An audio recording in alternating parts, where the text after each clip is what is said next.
दोस्तों, कहानी चल रही थी चुका मैन ईटर की। जो मैंने पिछले एपिसोड में मैंने बताया था कि एक बाबा जी ने, एक बुजुर्ग ने बताया कि आप होपलेस मत होइएगा। और इन्होंने वो जो भैंस था मरा पड़ा हुआ, उसके चारों तरफ अखबार बिछा दिए थे और ख़ुद एक जिंदा भैंस के ऊपर बैठने का निर्णय लिया था। तो यहाँ से दोस्तों मैं कहानी आगे शुरू करता हूँ। सबसे पहले तो आप सबका स्वागत करता हूँ उत्तरांचल डायरीज़ में दोस्तों। और कैसे हैं आप लोग? उम्मीद करता हूँ सब भालू नला, सब मज्जे में होनला। दीदी बहनियों नामतीनों भोला दाजू हैं सब मज्जा में। हाँ, तो ये इन्होंने क्या किया, उस भैंस के गले में एक घंटी बांध दी और खुद एक पेड़ पे बैठ गए और भैंस को नीचे बांध दिया थोड़ी दूरी पे। और वो भैंस के मूवमेंट से घंटी बार बार हिल रही थी, तो घंटी के हिलने से इनको पता चल जा रहा था कि उस भैंस की मूवमेंट के बारे में इनको पता चल जा रहा था क्या हो रहा है क्या नहीं हो रहा है। सो ये अगर शेर अटैक करता तो इनको पता चल जाता कि हाँ शेर ने अटैक कर दिया है। और क्योंकि वो कुछ हरकतें ऐसी करती भैंस, हिलती डुलती, तो इन्हें पता चल जाता। ये रात भर पेड़ में बैठे रहे, कुछ नहीं, कोई शेर नहीं, कुछ नहीं आया। इनके आदमी आ गए, उन्होंने बताया साहब वो जो आवाज़ रात में, वो जो कल जो काकड़ और वो सांभर की और जो बाघ की आवाज़ आ रही थी, वो उस जगह से आ रही थी जहाँ पे वो बच्चे की लाल टोपी और वो खून से सने हुए कपड़े भी रहते, सुअर गाड़ की तरफ। तो ये पेड़ से उतरे और जाकर के मिले, उस जगह पे जाकर के देखा और फिर डिसाइड ये हुआ कि जो है अब भैंस को जो है वो गांव वालों के आग्रह पे उसी स्थान से थोड़ा नीचे एक नदी के छोर पे, एक जो तलहटी पे, एक वहाँ पे एक मैदान सा है, वहाँ पे बांध दिया जाए। और ये सब करके ये अपना चुका लौट के आ गए। चुका लौट के आए तो यहाँ आके इनको पता चला कि लद्या नदी के 8 मील आगे ऊपर एक बैल को एक बाघ ने मार दिया है, जिसके लिए आइविस्टन साहब गए हुए हैं। तो वो भी लौट के आए नहीं थे और ये नाश्ता कर रहे थे बैठ के। जेनी जो इनकी जैन जो एविस्टन साहब की वाइफ थी उनके साथ में, तभी एक आदमी जो इनकी भैंसों को बांधा करता था वो आया। उससे बताया साहब वो जो भैंस हमने बांधा था नीचे छोड़ नदी के, क्या कहना चाहिए यार, वही जहाँ पे वो लाल टोपी और कपड़े खून के सने हुए थे, उसके नीचे जहाँ पे भैंसा बांधा हुआ था, वहाँ पे से भैंसा गायब है। अच्छा, इन्होंने ये बात सुनी, इतने में जो है वो जो डीएफओ साहब थे मैकडोनल्ड साहब, वो भी आ गए। उन्होंने भी इस बात की पुष्टि करी। उन्होंने बताया कि वहाँ पे एक बड़े शेर के पंजे के दिखाई पड़े हैं उनको, और ये उसी शेर के हैं जो मैन ईटर है, जिसके ऊपर इन्होंने पहले एक बार गोली चलाई थी। तो थोड़ी देर में जो जीन और जो मैक्स साहब थे, डीएफओ साहब, ये तो चले गए फिशिंग करने के लिए। जिम कॉर्बेट श्याम सिंह को लेकर के आ गए इस बाघ को ढूंढने के लिए।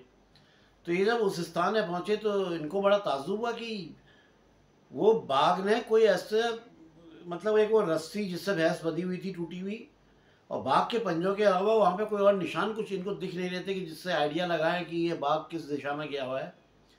बहुत गौर से देखने में इन्हें खून के कुछ धब्बे दिखाई पड़े, तो ये खून के धब्बों की तरफ गए जो काफ़ी दूर तक जा रहे थे, और उसके बाद फिर लौट के आ रहे थे और फिर किसी और दिशा की तरफ चले गए थे। तो ये लग रहा था कि बाघ जो है ये इंसान को डोज देना चाह रहा था। और सोचिए कितना शक्तिशाली बाघ था जो पूरे भैंसे को हवा में उठा के चला था अपने जबड़े से, उससे पूरा उसको ऊपर उठा रखा था। तो ये इन्होंने काफ़ी इधर उधर ढूंढा ढांढा, इनको नहीं मिला, तो ये लौट के अपना चुका आ गए। चुका में इन्होंने लंच किया। लंच करने के बाद में ये मैक्स साहब के 3 आदमियों को, एक श्याम सिंह को और खुद, ये 4 लोग अब चले गए उस बाघ को ढूंढने के लिए। तो ये अपने आदमियों से करीब 100-150 गज आगे ही चल रहे थे। आदमी पीछे थे, ये आगे थे।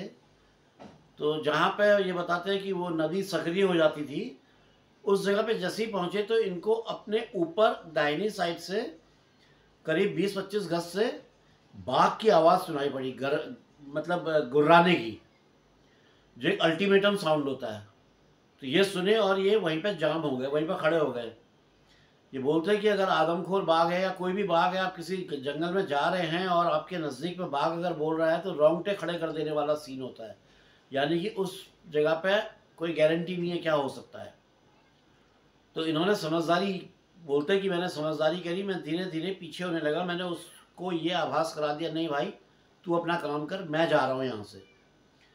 तो ये वहाँ से पीछे पीछे पीछे लौटे और अपने आदमियों के पास जब पहुँचे तो हल्के से सीटी बजा के अपने आदमियों को इन्होंने अपने पास बुलाया।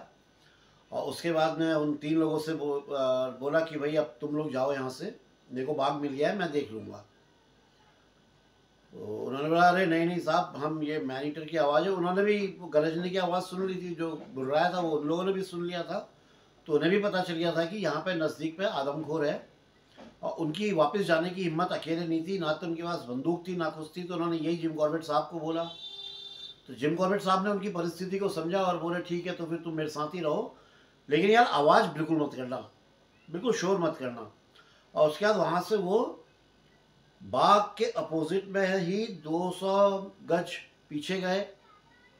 और उसके बाद फिर वहाँ से बाएं घूम करके एक लंबा सा फेरा ले लिया उन्होंने, और ले करके अब वो बाग के ऊपर की तरफ आ गए। अभी तक क्या था कि बाघ कमांडिंग पोजीशन में था, बाघ ऐसी पोजीशन में था जहाँ से वो इन पर नज़र रख के अटैक कर सकता था। और अब ये क्या था, बिल्कुल अपोजिट हो गया था। अब ये बाघ के ऊपर आ गए थे और बाघ को पता नहीं था कि ये ऊपर आके बैठ गए हैं। अच्छा, इनको ये पता था कि बाघ जो है नीचे नहीं जाएगा, नीचे तलहटी पे नहीं जाएगा, क्योंकि वहाँ पे उसने आदमियों की मौजूदगी का उसको पता है। और अपना स्थान जहाँ पे बैठा हुआ है वो भी नहीं छोड़ेगा, क्योंकि उसे ये पता है कि वो नज़रों में है। अगर वो वहाँ से उठता है, इधर उधर हिलता है तो उसको खतरा हो सकता है, तो वो भी नहीं करेगा। तो अब करेगा क्या बाघ? इसी अधेड़ उनमें ये लोग वहाँ से करीब, उस बाघ से करीब 30 गज की दूरी में, 50 गज की दूरी में बैठ गए, 30 गज की दूरी में बैठ गए। तो अचानक इनका एक आदमी बोला बहुत धीरे से, साहब बाघ। तो इन्होंने देखने की कोशिश करी उन पत्तों के बीच से, तो इन्हें दिखाई नहीं पड़ा। तो इन्होंने उस आदमी से पूछा भाई तुम्हें कहाँ पे दिख रहा है बाघ, तुम्हें अच्छा बाघ का कौन सा हिस्सा दिखाई पड़ रहा है? तो उससे बताया साहब मुझे बाघ के जो है ना वो कान दिख रहे हैं हिलते हुए। तो इन्होंने देखने की कोशिश करी, क्योंकि बाघ का रंग और प्रकृति का रंग वहाँ पे ऐसा रहता है हमेशा कि वो हिल जाता है, पता नहीं चलता कि यहाँ पे बाघ बैठा हुआ है। इनको समझ में नहीं आया, दिखाई नहीं पड़ा। तो इन्होंने एक आदमी को बोला जरा खड़े हो, खड़े हो के देखो कहाँ पे है। तो एक आदमी जैसे ही खड़ा हुआ तो वो बाघ भी खड़ा हुआ और चलने लगा। वो जैसे ही निकला और इनको उसका सर दिखाई पड़ा, इन्होंने गोली मार दी। गोली मारी, वो गोली जो है बाघ को छूती हुई निकली, चट्टान में टकराई और रिफ्लेक्ट होकर बाघ को छुई। उससे बाघ बौखलाया, एकदम से उछला, डिसबैलेंस हुआ और नीचे गिरा। नीचे कुछ लताएं थी, कुछ बेल वगैरह थी, जिसमें वो बाघ उलझ गया। इनको लगा कि बाघ का किस्सा हो गया ख़त्म। लेकिन 2 मिनट के बाद इन्होंने बाघ को देखा कि जो जंगल की तरफ भाग रहा था। तो श्याम सिंह बोला साहब बाघ जो है ये घायल नहीं हुआ है। तो यही जिम कॉर्बेट साहब को भी शक था कि ये बाघ जो है घायल नहीं हुआ है। खैर ये वहाँ पे गए, वहाँ पे जाके इन्होंने देखा कि कुछ बाल जो बाघ के निकले थे वो वहाँ पे हैं, और चट्टान पे जहाँ पे गोली लगी थी वो थोड़ा उधड़ी हुई है, और थोड़ा सा चट्टान की पत्थर इधर उधर हुए हैं। और नीचे उन्होंने बेल वेल में जाके देखा तो वो कहीं से कटी फटी हुई थी, लेकिन खून के दाग कहीं नहीं थे। और जिम कॉर्बेट साहब बोलते हैं कई बार क्या होता है, गोली लगते ही खून नहीं निकलता है, काफ़ी देर बाद भी खून आता है। तो उनके दिमाग में भी यही सब चल रहा था। उसके बाद उन्होंने अपने बोला कि अब बाघ तो चला गया, चलो उसका शिकार ढूंढा जाए। तो इन्होंने बहुत ढूंढा, तो इनको जो है वो जो पानी का, जो सुअर गाड़ का जो पानी आ रहा था उसका जो एक कहीं पे एक तालाब सा बन गया था, कुंड सा बन गया था, उस पर इन्होंने देखा कि उस भैंसे को उसने 4 फीट नीचे पानी के अंदर छिपा रखा है, जिससे कि ये मक्खियाँ ये सब उसके ऊपर ना भिन भिनाएं। ये सब देखने के बाद में और थोड़ा आसपास घूमने के बाद में इन्होंने उस आदमी से, उन जो 3 आदमी थे उनसे कहा कि भाई तुम जाओ अपना मछली मारने वालों के पास जाओ, तुम लोग अपना फिशिंग करो, मैं और श्याम सिंह यहाँ पे हैं। तो वो 3 आदमी चले गए, क्योंकि बाघ चला गया था तो अब डर नहीं था। वो 3 आदमी चले गए। थोड़ी देर श्याम सिंह और इन्होंने भी कोशिश करी बाघ को ढूंढने की, जब नहीं मिला तो ये भी अपना चुका वापस आ गए। चुका वापस आए और मैक और इन तीनों ने, जेन और इन्होंने बैठ के लंच किया। तो लंच करने के बाद में इनको पता चला कि लद्या नदी के किनारे जो साल का जंगल है, यहाँ पे एक गाय को बाघ ने मार दिया है। नहीं, माफ़ कीजिएगा, ये उस दिन नहीं पता चला, लंच किया। अगले दिन सुबह जा कर के ये वहाँ पे गए, तो वो जो दूसरे दिन मैक और जिम कॉर्बेट साहब, मैक यानी डीएफओ साहब, ये दोनों वहाँ पे जाके गए तो भैंसे को उसने कुंडे से निकाल लिया था और कुछ दूर घसीट के ले जा करके उसको ऑलमोस्ट पूरा खा लिया था। और उस पर वहाँ पर रुकने का कोई फ़ायदा नहीं था। ये लोग लौट के आ गए, लौट के आके लंच कर रहे थे, तब इनको खबर मिली कि साहब लद्या नदी के किनारे जो साल का जंगल है, वहाँ पे एक गाय को मार दिया है। तो ये और मैक दोनों तुरंत निकल गए। वहाँ पे जाके इन्होंने काफ़ी कोशिश करी, ढूंढा, बड़ी मुश्किल से इनको जो है एक जगह पे गाय दिखाई पड़ी जिसको पत्तों से ढक करके रख दिया गया था। और वहीं पे एक पेड़ पे मैक साहब जो है जिम कॉर्बेट साहब के लिए मचान बनाने लगे। एक मचान बना के तैयार किया। उतनी देर में जिम कॉर्बेट साहब बताते हैं कि मैंने उनकी पानी की बोतल खाली कर दी थी, पूरा पानी पी लिया था। और उसके बाद मैं जाके मचान में बैठ गया और मैक साहब वापस लौट गए। क्या थोड़ी देर बाद मुझे चट्टान के कुछ पहाड़ी रास्ते तो ऊपर ही होते हैं ना, तो ऊपर से जो है रास्ते से पत्थर के लुढ़कने की आवाज़ आई। और ये बात कई बार जिम कॉर्बेट साहब कहते हैं कि मैं बता चुका हूँ कि किसी जानवर के चलने से या बाघ के चलने से या इंसान के चलने से भी पत्थर नीचे लुढ़कते हैं। तो ये समझ गए कोई जानवर आ रहा है। अचानक इनकी नज़र गई तो एक शेरनी, एक बाघिन अपने 2 छोटे छोटे से बच्चों के साथ चली आ रही है। और बड़ा प्यारा सीन था, बताते हैं, बड़ा दर्शनीय था, क्योंकि जो जो माँ कर रही थी ठीक वैसा ही बाघ कर रहे के बच्चे कर रहे थे। जहाँ पाँव माँ का पड़ रहा था तो वहीं पे जो है बच्चे भी पाँव रख रहे थे। माँ कहीं पर खड़े होकर रुक के सूंघने की कोशिश करे तो बच्चे भी रुक जाते थे और सूंघने की कोशिश करते थे। फिर जैसी माँ जिस दिशा में जैसे चले, बिल्कुल कॉपी माँ की कर रहे थे। जैसे एक आर्मी की एक बटालियन हो, एक कमांड पे चलती है, जो कमांड मिलेगा वही करेगी, कोई भी दाएं बाएं नहीं कर सकता है। ठीक उसी तरह से बच्चे भी चल रहे थे। और ये शायद शिकार का पहला मौका था जिसमें बाघिन बच्चों को साथ लाई थी। और मैं बड़े गौर से उनको देख रहा था। और वो बाघिन इतने संभल संभल के पत्तों के ऊपर पाँव रख रही थी कि पत्तों की आवाज़ नहीं हो रही थी, जबकि सूखे पत्ते थे।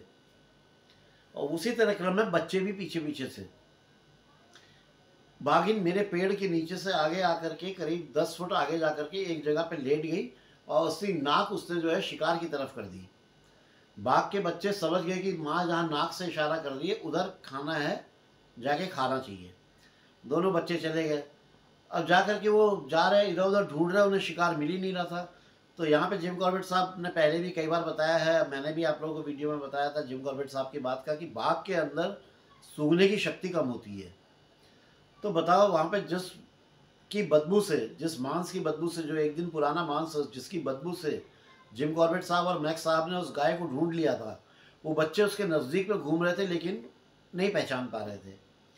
उनकी नज़र उड़ती हुई मक्खियों में पड़ी, जो मक्खियाँ भिनभिना रही थी। तो उस आधार पर उन्होंने वहाँ पे जा कर के थोड़ा सा साफ़ सफाई, झाड़ झंकार हटाया और शिकार मिल गया। उन्होंने भरपेट खाना खाया दोनों बच्चों ने।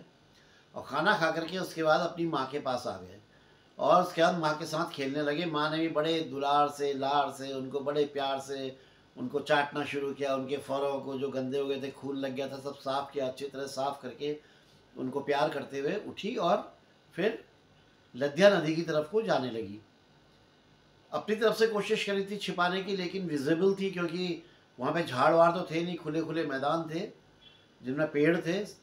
और वो चली गई।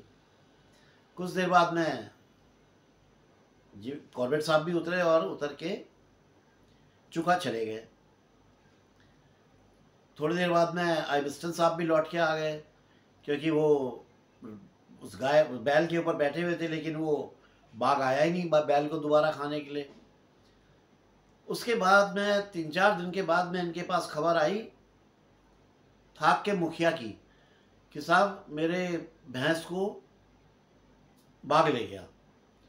अब ये और आइबिस्टन साहब दोनों ने अपना सामान गन वन पकड़ी और अपने 2 आदमी जिनके पास खाना था उनको लेकर के ये चले, और वहाँ जाके इनको पता चला कि भैंस को इतनी मोटी रस्सी से बंधा हुआ था, उसको जो है तोड़ा के भैंस को लेके चला गया।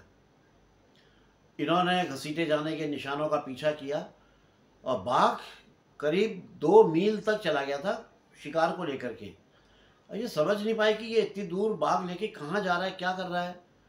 और करीब 2 मील जा कर के इन्होंने इनको एक छाता के आकार का काफल एक फल होता है पहाड़ों में, जो पहाड़ के उत्तराखंड के लोग हैं वो तो बहुत अच्छी तरह से जानते हैं, और जो उत्तरांचल के नहीं हैं, जो बाहर के लोग आप देख रहे हैं, मैं बता दूँ एक काफल एक फल होता है हमारे पहाड़ों में, और बड़ा टेस्टी, बड़ा खट्टा मीठा टाइप का होता है। मीठा हो तो बहुत बढ़िया है, इसको नमक डाल के, मसालेदार नमक के साथ और सरसों के तेल से इसको खूब अच्छी तरह मिला लिया जाए इसमें, उसके बाद इसको खाया जाए, बड़ा टेस्टी होता है। वैसे तो ऐसे ही तोड़ के भी खाओ बड़ा टेस्टी है, लेकिन जो प्रॉपर तरीका है इसको कड़वे तेल में मसालेदार नमक में मिलाया जाए और उसके बाद खाया जाए, बहुत टेस्टी फल होता है।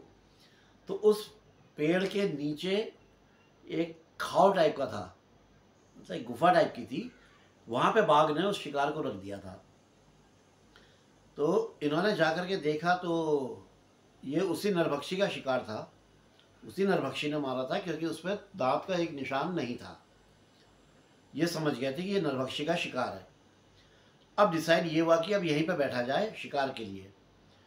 तो इन्होंने इधर उधर नज़र दौड़ाई तो इनको एक पेड़ दिखाई पड़ा जो एक खेत के ऊपर से निकला हुआ था। हमारे पहाड़ों में आपको पता है सीढ़ीदार खेत होते हैं, जो ऑलमोस्ट 45 डिग्री में एक खेत से निकला हुआ था। 45 डिग्री में जो झुका हुआ था, जो नीचे की तरफ दिखाई पड़ता था एक छोटा सा 10-12 फीट स्क्वायर लंबा चौड़ा एक मैदान सा था, खेत था, वो दिखता था, और नीचे दूर तक की वैली दिखाई पड़ती थी। इन्होंने वो जगह अपने लिए सही समझी और उस पर जाके ये बैठने का डिसाइड कर लिया।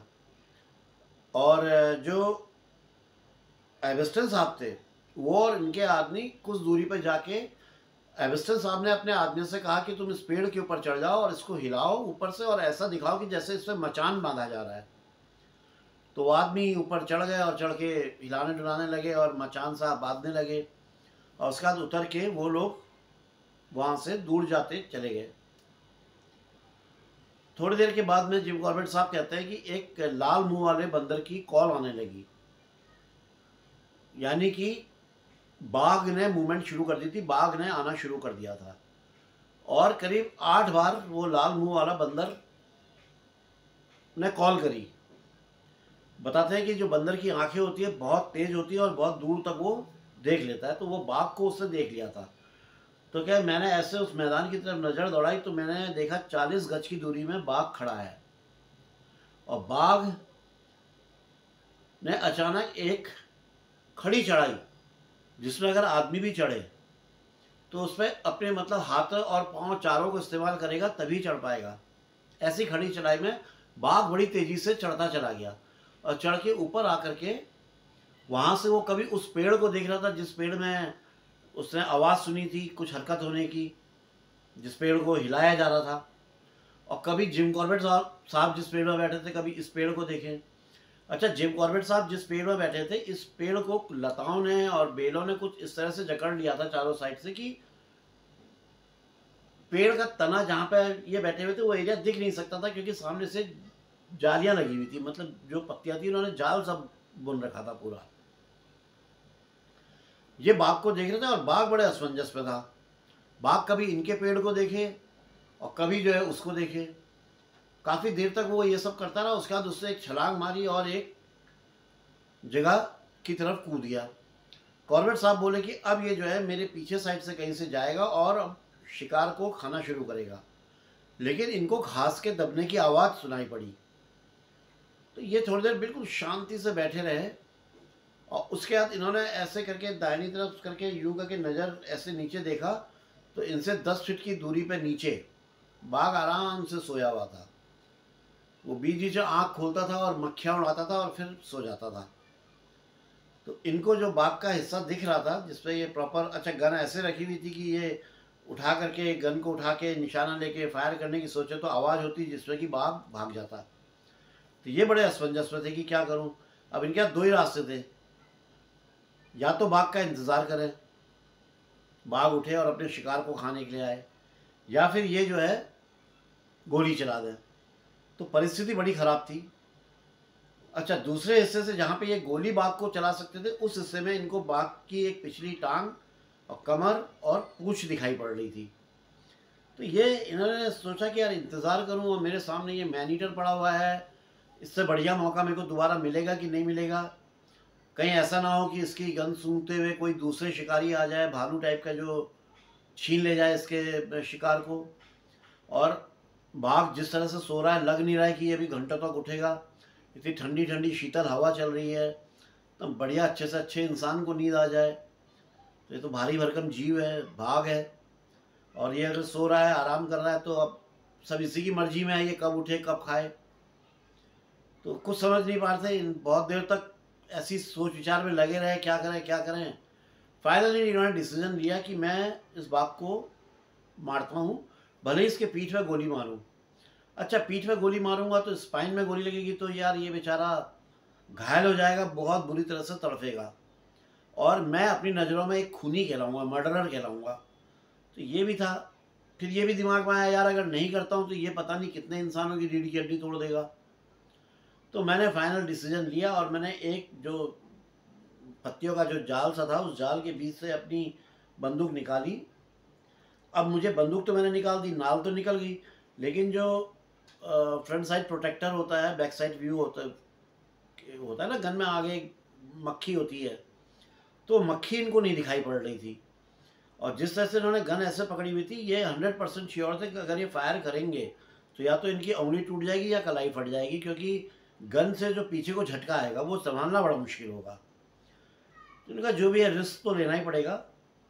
इन्होंने लिया और उसकी कमर में गोली मार दी, धां से गोली की आवाज़ हुई और बाघ के गोली लगी। बाघ उछला, उछल के रोल कर रहा था। इतनी देर में इन्होंने दूसरा फायर किया जो सीधे बाघ की छाती में लगा, और बाघ एक पलटी खा करके शांत हो गया।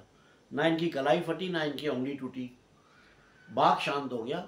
इन्होंने बाघ को जाके देखा, बिल्कुल शांति से मरा पड़ा हुआ था, ना तो उसने कोई गर्जना करी थी ना दहाड़ा था। वो खूबसूरत जीव, वो एक रॉयल बंगाल टाइगर इनकी आंखों के सामने मरा पड़ा था।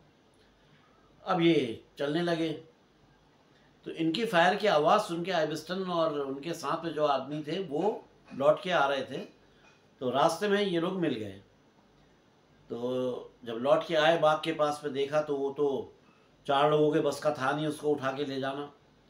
तो इन्होंने उसको पत्तों से और पत्थरों से अच्छी तरह से उसको ढक दिया ताकि किसी को मिले ना, और ये अपना चले गए।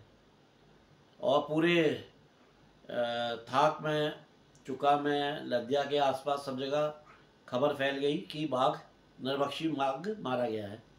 अगले दिन सुबह ये आदमियों को लेकर के आए, तो उस बाघ को नापा। तो उस टाइम तो नापने का कोई साधन नहीं था, जब बाद में नापा तो वो 9 फीट 10 इंच का बाघ था।